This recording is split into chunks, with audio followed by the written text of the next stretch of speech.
this is Dr. Tess Vaughn again. I am back and we are doing part 4 of our 4-part series on what in the world is a core. Alright, so video number 1, part 1, which you can find on my YouTube channel, is talking about the ceiling of the core system, which is your diaphragm that sits high here. On the inhale, the diaphragm pushes down, which causes pressure down on the organs, which makes the pelvic floor muscles relax. And then on the exhale, everything comes back up. So it's like a pressure system. The second video, part 2, we talked about the floor of the core system, which is the pelvic floor muscles. There are a series of 4 muscles that sit almost like a hammock or a sling, and they relax and open, and then they have to be able to contract and lift, and that works best when it's done on an inhale, relax, exhale, come up. So back to that pressure system again, which we'll talk about in a minute. And then video 3, or part 3, was what was in between. So you had your transverse abdominis that sits this way, right? And then you have your multifidus, which are tiny little muscles that connect vertebrae to vertebrae in the back. And that makes up the middle section of the whole core system. All right, now, what do we do with that? So when you go to an exercise class, when you're working out, when you're running, when you're doing CrossFit, any of those, what you're looking for is to try to get that natural breath, the diaphragmatic breath or the umbrella breath, which starts the initiation of that piston down to let the pelvic floor relax. And then on the exhale, we bring it back up. So what happens if we don't get that system and we don't get that pressure, that piston working?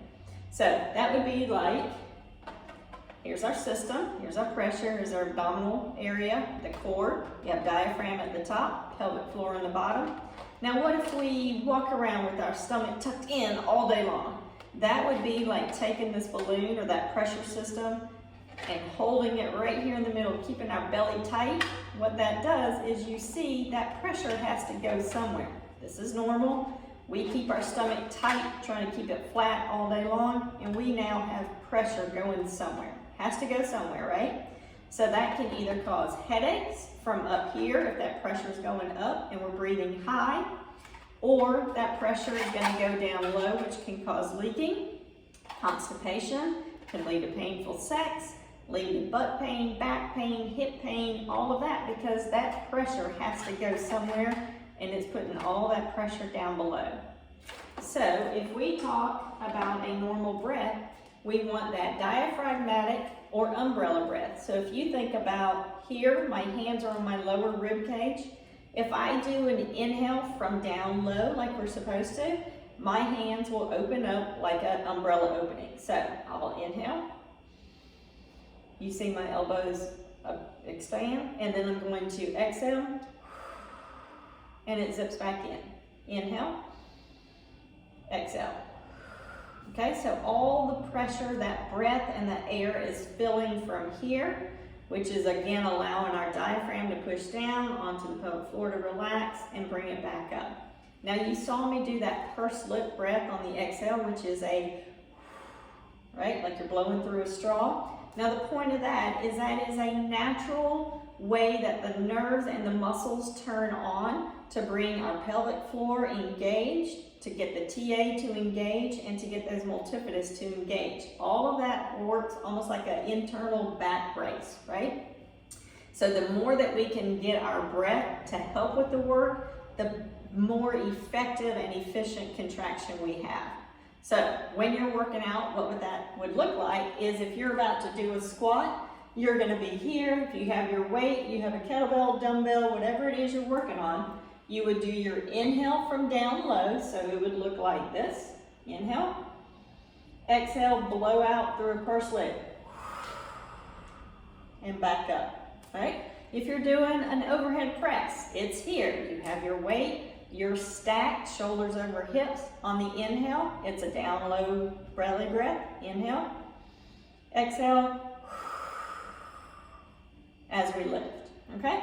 You want to try to do the exhale on the hardest part of your workout, whether that's the squatting down, whether it's the coming up from the squat, if it's the overhead press, if it's the lower down. So whatever part of that exercise is hardest for you, you're gonna do that one on the exhale through that purse lip, which engages everything and gives you kind of that supportive back brace that we were wanting, okay?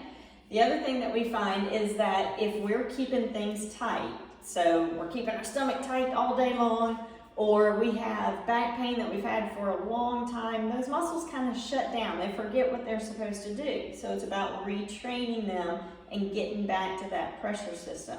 The other thing that can disrupt that system is if you've had any kind of back surgery, abdominal surgery, anything like that, it can disrupt the nerves. They forget how to fire and the muscles forget what they're supposed to do. So it's just about retraining them. You can do that by watching the videos and doing kind of what we're talking about now to get it started. You can also go see a physical therapist, which I would highly recommend. All right. And then the other thing is for pregnancy. If you think about the baby is sitting right here and eventually everything gets bigger and we lose space, right? Because the baby's taking up all that space. So we can't breathe and let the air go down. The diaphragm can't push any further, right? Because there's a baby in the way. So then we start changing our breath and breathing from up high, which is gonna happen during pregnancy. The thing is that after you have the baby, you wanna re-engage that lower diaphragmatic breath. All right, if you don't take anything else away from what I've done in these last 4 videos, this is the biggest thing. If you have just that nagging back pain, butt pain, hip pain, and you just can't quite figure out where it's coming from, you do okay, it just bothers you, it nags you. It's the kind of pain that when you go from sitting down to standing up, it gets you and you want to stand there for a minute before you take those first few steps. That pain, what I recommend and what you'll see a huge difference in is when you get ready to stand up, to get out of a car, to move, to get out of the bed, get off the toilet, you want to do that on the exhale through that purse lip. Okay, so it's going to look like you're down, you inhale, you get ready to stand up as you stand up. So 1, it engages the system to help protect the spine and the hips and the pelvis, but it also allows the muscles to relax and they know what they're supposed to do. When we are so tight and our butt cheeks are clenched, right, and we're like this trying to keep everything protected because it hurts so dang bad, that's when the muscles don't know what to do. Everything is tight, we're increasing pressure inside, and as soon as you move on that exhale, pain starts to ease off because the body knows what you're doing. So again, if you take nothing else from these videos, move on the exhale before you stand up.